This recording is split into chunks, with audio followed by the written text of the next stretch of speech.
মুভিটা জানিস তো প্রচন্ড স্যাড সিন আছে, সবাই কাঁদছিল, গিয়ে দেখলাম।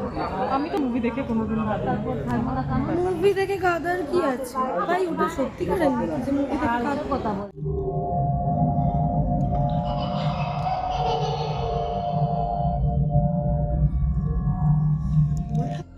কাঁদছিস কেন বল?